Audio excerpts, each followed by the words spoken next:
I'm finishing off my day here in Maryvale today. I'm taking what I would consider an early mark tonight. I'm starting to go home before the sun goes down. My wife and I celebrate our 24th wedding anniversary today, so I did promise her I'd get home before dark and we can go out and have a nice dinner tonight. She hadn't seen a lot of me at home lately, and so I thought tonight might be a nice night to go home a little bit earlier.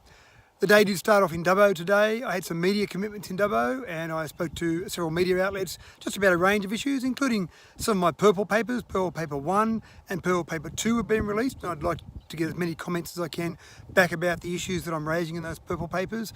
And then I came down to the Wellington area. I had a few people around Wellington who wanted to catch up.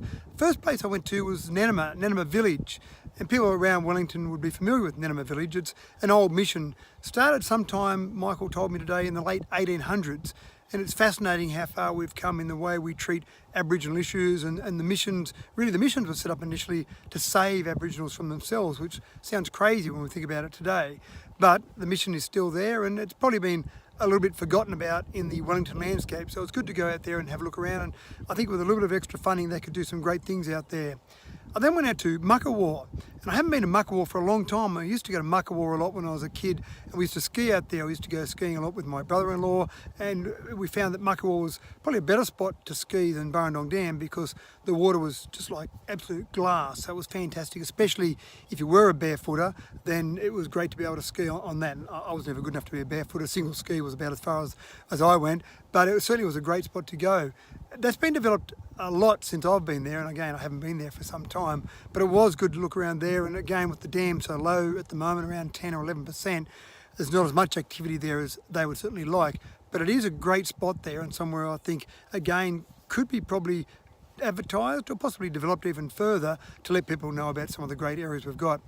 I then had a meeting in Dripstone, had some people who wanted to catch up with me in Dripstone. Again, that was out that similar area there, and again, it was good to catch up with some people there and just talk about some of the issues they've got.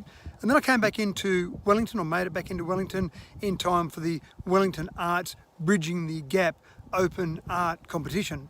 And congratulations to Sue Towney, who took that first prize in that competition. But just looking around the room, there was some fantastic artwork on display, and it is impressive to see the sort of works that people can do. And in a community, small community like Wellington, the art talent there is quite impressive. And I think culture is really starting to get a wriggle on in Wellington. I think it's moving ahead quite quickly in Wellington, and I think it's really good to see some of those passionate, enthusiastic people.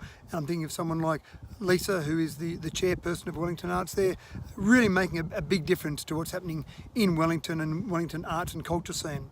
So I'm off home tonight now. Tomorrow I'll be over in the Stubbo, Cope, Combandry areas. That's areas up north above Mudgee. I've got some people there who want to catch up with me, and just some random people that'll go and knock on their doors and see what's happening around that area. This has been Mathew Dickerson, your independent voice.